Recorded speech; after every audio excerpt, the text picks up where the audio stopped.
There are certain provisions like silent trust provisions where the beneficiaries actually don't even have the right to know that they're beneficiaries.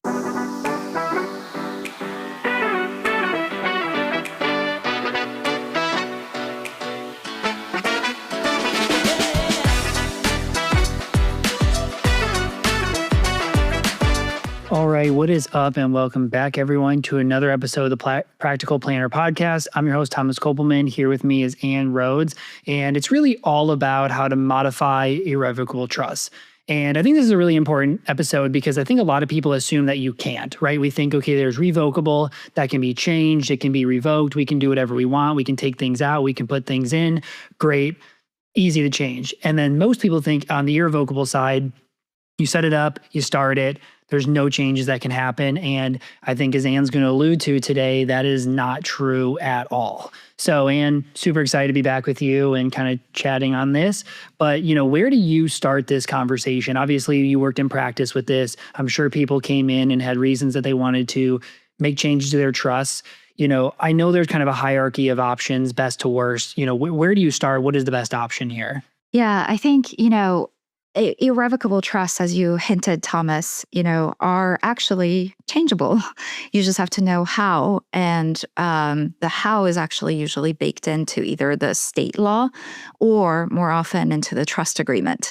Because in many ways, the trust agreement, what differentiates, and this is hard to kind of appreciate either as a non-lawyer or as the client, is just the boilerplate of your trust. What differentiates a really great quality trust versus not so great quality trust is actually when push comes to shove and you want to come and change something about that trust, right? And how much flexibility, how many tools you have in your toolkit to be able to change that trust is super, super important. Now, the first place to start is just, what is it that you're trying to change about this trust?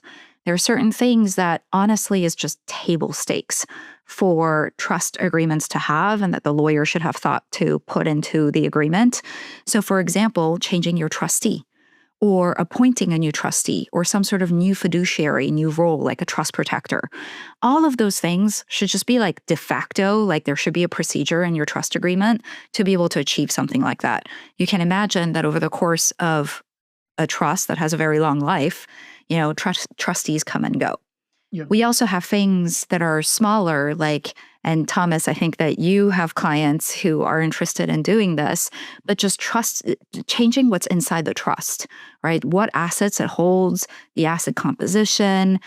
Usually irrevocable trusts are trying to achieve some sort of financial, numerical result or tax result. And so is your trust, equipped? Does it have the assets inside of it to be able to achieve those goals? You end up needing to change what's inside the trust as well. So those are kind of smaller changes that you might make to a trust. And on that one, when somebody is looking through their trust, where do they go look to see if that exists? Is that just the power of substitution or kind of where would you see, what would be the terminology there? And then I do want to talk about why that's important. Yeah. Every trust is drafted differently. And so generally speaking, if you're trying to change something within the trust, you're looking at its investment powers, because with investment usually also comes reinvestment, right? So if it's as simple as, I currently hold like real estate within this trust, and now I want to convert it to something with higher growth. I want to sell the real estate, go and, invest in some crypto or something like that. That's just a reinvestment of the proceeds within the trust. And that's still considered to be the principle of the trust, like it's seed fund. You're just changing the way that it looks. That's just like a very typical power of the trustee. So you'd look within the trustee powers. When you're talking about the power of substitution, and the reason why it becomes so important, Thomas, is that usually it's not the trustee that holds the power of substitution for the assets, but the grantor himself or herself. What you want, right?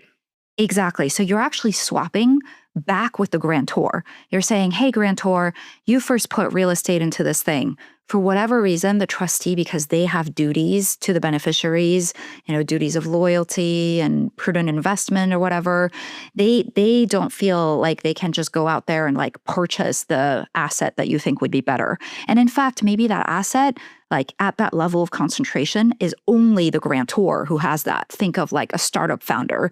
They're super, super, they have a closely held investment. They're super concentrated in that. So actually what you want to do is swap assets with the grantor. That's where that substitution power comes in. Yeah, and that's where the value comes in. Like I think for me and my clients, there's not many opportunities quite yet to do that, but it's kind of more of end of life planning, right? So let's say you were a founder, you had early shares, you got QSBS eligibility inside of this trust, but the growth is huge since then. Maybe you got 10 million, it's now worth 100 million. I guess that's a bad example because I don't know where you're going to come up with a new 100 million. But the thought is, okay, great. We'd much rather get a step up in basis on these shares than have those, pass away with those in shares. You maybe would rather move cash into the trust and move this kind of high growth asset out of the trust so they can get a step up in basis here and have less to worry about from that cash. Like that's where I really see it becoming valuable, but you also need a lot of planning to make sure that actually happens. For sure. So deathbed planning, it's very important to have that substitution power, but also actually with things like grats. Grats usually have substitution powers because you're trying to beat a certain hurdle rate, the 75-20 rate, with the assets that are inside of it. So you really only put, kind of hot assets, like things that you expect to have some growth potential, to be able to kind of make up for the annuity that comes back to the grantor. So as the grat is going on, let's say it's a 5-year grat, you're 2 years in and you're like, oh shoot, like those initial two asset classes that I put in there are not performing the way that I thought. Should I just call this a loss or do I want to try to rescue that grat? You might actually use a power substitution to do the same thing. Powers of substitution are not just kind of willy-nilly put into trusts, by the way. So it's not, if your trust, the irrevocable trust you're working on doesn't have a power of substitution, it's not necessarily because you had a bad attorney who forgot to put one in. There are certain powers that are called, quote unquote, administrative powers between the grantor and their trust that cause that trust to become a grantor trust under income tax rules. And so these actually also include the power to borrow with adequate interest or security against the trust fund. There are certain of these kind of buzzwords and powers that are baked into Section 675 of the code. And so the power of substitution is one of them. And so it may be that your trust should not be a grantor trust, which is why, it should be paying its own income taxes. And so that's why the attorney or whoever decided not to put a substitution power into your trust. Well, so now I think that's a really good intro part of some of the easier sides. Now, if we actually want to modify it, where does that look like? This is where you want to modify something significant about the trust. And it may actually be even taking away beneficiaries, changing beneficiaries, things like that, or, changing the shares that the beneficiaries get. Under sort of trust law. Question on that. So what are the most common reasons people do? I think that's actually, I didn't even think about that question of before we modify it, why? And I know you listed like maybe percentages. Hey, we want to change, where this goes to. Maybe we want to get rid of certain beneficiaries. Maybe we want to add new beneficiaries, grandkids, et cetera. What are other reasons that you saw? Yes. Changing the state of the trust, right, into a state with better income tax profile. So let's say you have a trust, a very old trust that was formed in California, and now the beneficiaries have moved out of state. You want, a better tax profile. It's still paying federal taxes, but you want it to go and pay, New Hampshire taxes. This happened to one of my clients. Honestly, trust companies are trying to get your business too, right? So there are a lot of other incentives that the trust company might offer you to change trustees. And one of those, of course, is state income tax. And so you need to be able to take this old, clunky California trust and move it to the new state. And it doesn't have the language that allows like a trust protector to make that decision, for example. But honestly, it can be changing the charities, changing because you're no longer involved. Your grantor, your client, is no longer as involved with a specific even charity. Distribution rules, you could change your mind at what you thought. I mean, think about maybe you started this forever ago and you didn't want your kids to get it till 40, and now you see the state of the world and say they actually probably need this earlier to help on houses and other things. Yes. And I think also families are starting to get savvier and understanding that maybe back in the day, it seemed like a good idea to have forced distributions of either net income, right? Because you're saying, oh, well, the income can be skimmed off and given to my kids as like, annual income to them. So that seems like a good idea. I'm going to force the trustee to pay, the net income out to the beneficiaries. Or these principal distributions that are like every 5 years, my kid gets X amount, right? There are also issues with GST trusts where they're not properly structured to take advantage of the fact that they're exempt from GST tax forevermore. And all of a sudden you realize, oh crap, this trust actually has this really nice tax profile that we're going to waste if we don't change the trust. And so that's where you might seek to modify an irrevocable trust as well. Okay.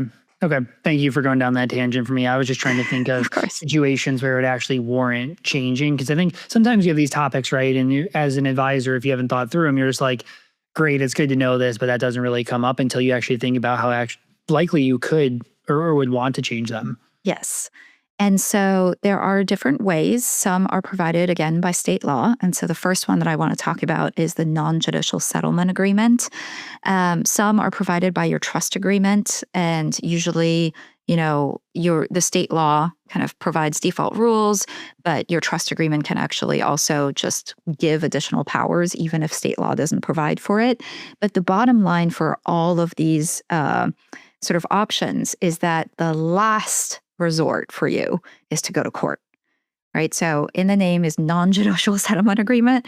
Well, it's because you could also go the judicial route and ask the court whose laws govern your trust to go ahead and be sympathetic to your cause and make the change and accept the change. So there's a gamut there of options that you have.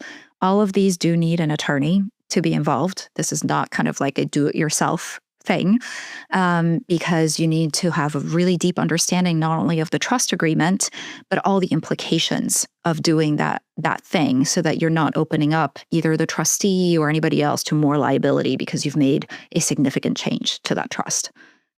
Makes sense. Never want to go that route, but sometimes you do what you got to do, I guess. Yeah, exactly.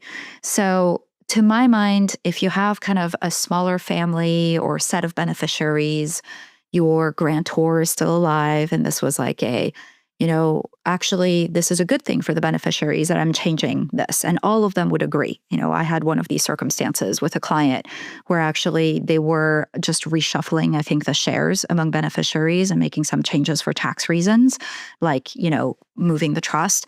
They actually just went straight to the beneficiaries. The client, said to probably called up each kid beforehand.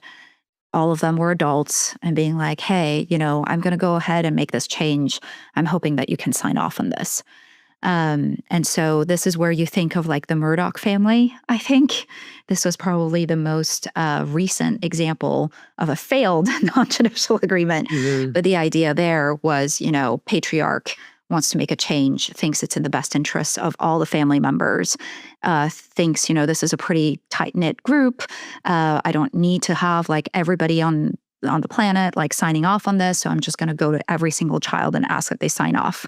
The risk that you run, of course, is that the child won't sign off.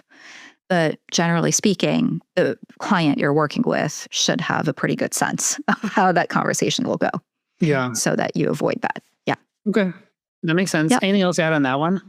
Yes, a couple of things. So the first is unexpected pitfalls, is that technically all of the remainder beneficiaries may have to sign off too, which involves, grandchildren, et cetera. So who gets to represent that grandchild, whether their parents stand in their shoes to also bind their own, minors and other beneficiaries? That's a big question. So all of a sudden, what seems to be an intimate family starts to not look like an intimate family because you're also considering G3. Right, and having a conversation with them, just so you know. So a lawyer kind of needs to make that determination, kind of give your client an assessment of the risk that, one of these younger beneficiaries might someday come back and be like, no, my dad could not have signed off for me. I wouldn't have agreed, that kind of risk. And then, but there, there's a little bit of the like, are you going to bite the hand that feeds you, right? Yeah. Generally speaking, I think beneficiaries are just happy to be beneficiaries. You'd hope so. Yes.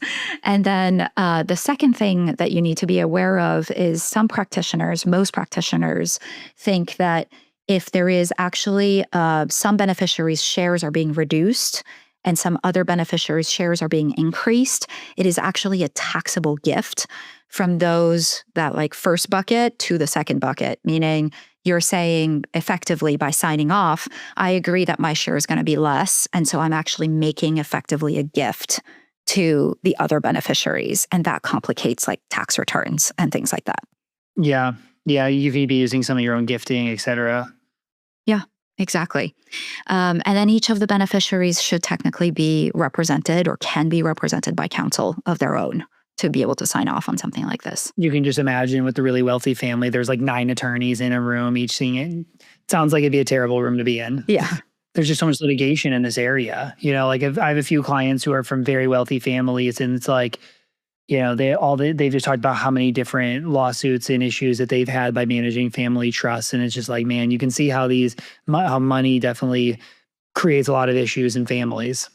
Oh, for sure. And I mean, the reason why we know so much about the Murdoch family's failed non-judicial settlement agreement is because, yes, they ended up going to court. It turned out 3 out of the 4 kids didn't agree with the non-judicial settlement agreement and fought it. Dang, not fun stuff. So there's risk. For sure. For sure. So if your patriarch wants to minimize that risk, you pick a different strategy. Makes sense. Okay, so that's the first one really, right? Mm-hmm. Yep. And so the second one is to have somebody closer to the chest who is going to sign off on the change. And this is either a trust protector or actually a trustee doing what's called a decanting of the trust. And these are slightly different mechanisms. So a trust protector, or actually for the states where there's no trust protector statute, or for whatever reason the attorney wanted to draft it a little differently, it can be just effectively an independent trustee, like an independent fiduciary. So by the way, this is the approach that wealth.com takes because we think that underlying the trust protector statutes is actually just piggybacking off a power that like any trustee should be able to have.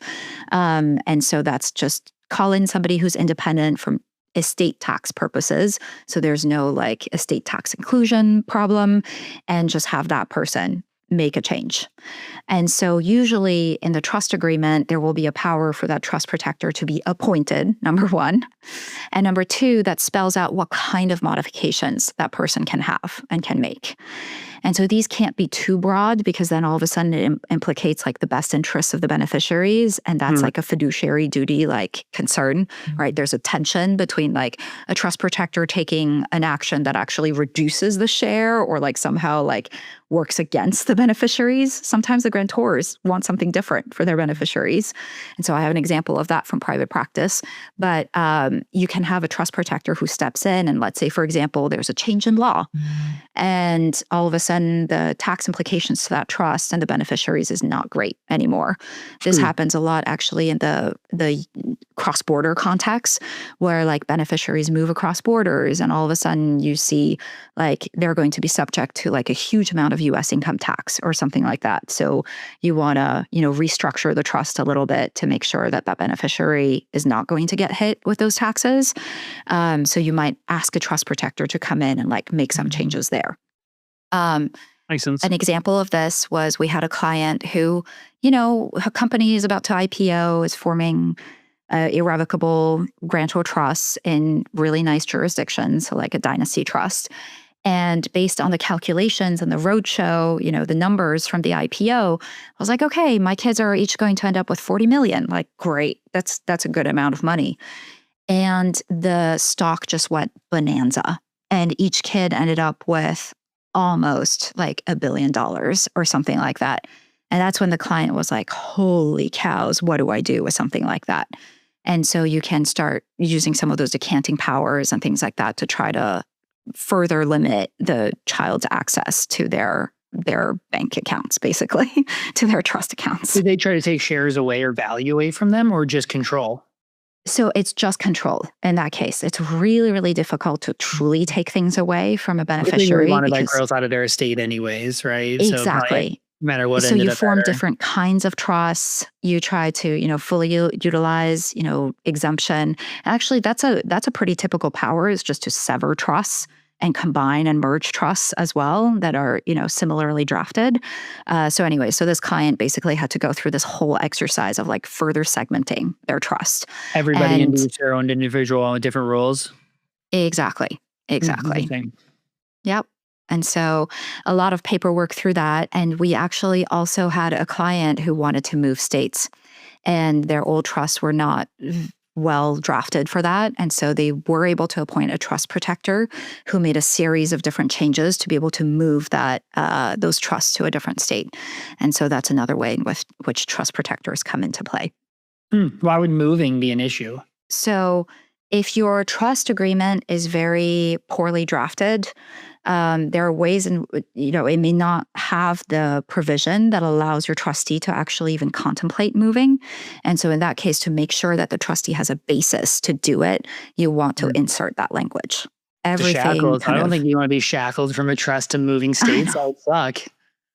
Well, I will tell you on some of these conversations that I have, not just with trust companies, but actually just advisors, people have gotten really savvy. And the number one question that I ask is, does the wealth.com form have the ability for a trustee to change the state? It's like one of the top questions that comes up. So people are getting savvier about this for sure. Makes sense. Okay. Yeah. Cool. So that's the decanting side of things. What else do we have to go into? Yes. So the decanting, I just want to add one more thing that's a little different from trust protector.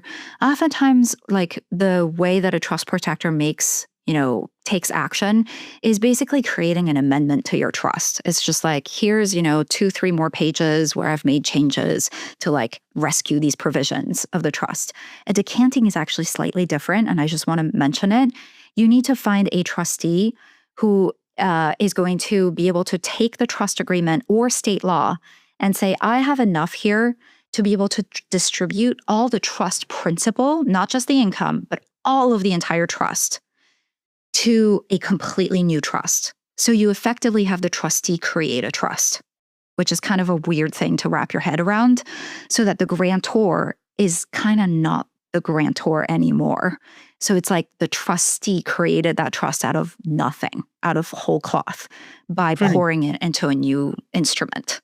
And what would be the benefit of that? Just so if I'm the person with my trust, the benefits for me, I can distribute it. I could go put it into a new trust. Would I want to go irrevocable again? Or would this be like, I actually don't want to go irrevocable? It has to stay irrevocable. Okay. It has to stay irrevocable. So it basically piggybacks off of the trustee's own distribution powers, to be like, if your trustee has the ability to distribute all of the principal to certain beneficiaries, it can actually cut out certain of the beneficiaries by distributing only to certain people within that class. And so it's a very, it's very popular these days, decantings, because you can actually completely restate the trust effectively. So you're not just doing like a one-off like change, you're actually completely making a new trust. And so that becomes popular to kind of, especially for these old clunky trusts, to kind of modernize them. But the other thing that's kind of nice is that the beneficiaries don't see the old document. You just forevermore present to them the new trust document, and that's just effectively the new constitution for that trust. Okay. Thinking that helps with problems, because if they made rule changes, they don't even know about them. Yeah, effectively. Yeah. So it's a very, very powerful tool. And then, of course, the last thing is just, for whatever reason, if there's a lot of risk, you can't find a trustee who's willing to take whatever action you're asking them, you can just always go to court. But the court is going to, of course, have a whole process behind it. You have to have, a reason to change that trust that the court agrees is a good enough reason for them to kind of stick out their necks and sign off on the change that you're asking for. And so involving the judiciary is always an option. Just probably a longer, slower, more painful one, especially in California. Yes. That being said, I will tell you that for certain planning, and this happened to one of my clients, if it's important enough to have kind of the formal like sign off from a court, like that imprimatur, we call it, like this feeling of like this is super, super official. And so no one, can really go against it. You might still seek a judicial settlement, actually. That might actually be a desirable thing. So we had a client, for example, who wasn't quite sure if his trust was a non-grantor trust. And so, was doing QSBS planning with his trust. And all of a sudden, in the coming year, the IRS is going to be looking at the trust agreement to determine whether or not he gets his capital gains, treatment that he wanted. And so there, we actually sought a judicial change to the trust so that because the judge has signed off, the IRS is more likely to see this as more formal, as more reliable. Now, the federal government doesn't always respect all decisions at the state court level, so that is a little bit of a risk. But by and large, it's so much better than maybe having a trustee who's made the decision, right? And decanted. So you make that decision strategically too. Okay, that makes sense. What else have we not talked about as it relates to this topic? I think we've covered a lot of ground. Yeah, no, for sure. You're the expert here. I wanted to make sure there wasn't another one that we were missing, but I think it kind of opened my eyes to one. I don't know if I'd say how easily they can be changed, but how many more options I think there are to change than I think the average advisor knows. And two, that there's a lot more reasons to change than I think people realize. I think there's a lot of fear in irrevocable trust planning from advisors to be like, I don't want to kind of help push my client into something that can never be changed, that they're stuck with because, for me, I'm working with clients that are 30, 40, 50. Who knows what could happen in the next 30, 40, 50 years from them, and they're probably going to want to make changes. And so I think as advisors that we can open the conversation of saying, hey, you're very wealthy. There's a lot of value here into QSBS stacking, just different planning on taxes, control, et cetera. Here's just so you know that there are ways to be able to change these in the future. Let's make sure your documents are set up in a way that you're able to do that. Exactly. And if your client is nervous because they think it's going to be so rigid and inflexible, you can talk to the attorney when that trust is being drafted about how to bake in the maximum amount of flexibility for your client. There are certain provisions like silent trust provisions where the beneficiaries actually don't even have the right to know that they're beneficiaries, that the trust even exists. So think about that as for a while where your client is still alive, they actually don't even need to tell their beneficiaries that there is a trust, and they can keep working on it. They can keep, changing things about it, and the beneficiaries would have no clue, right? And so there are actually ways in which I think you can bake a great deal of flexibility, even about the beneficiaries, into your trusts. And so don't let that fear kind of stop your client from even having a conversation with an attorney about their goals, because the attorney might actually have quite a big bag of tricks to be able to, bring comfort to your client that there are ways to continue working with that irrevocable trust. Yep. That makes sense. Okay, sweet, Anne. Super valuable episode. Everybody, appreciate you listening. Please don't forget to rate and subscribe, and tune back in for another great episode here in a couple weeks.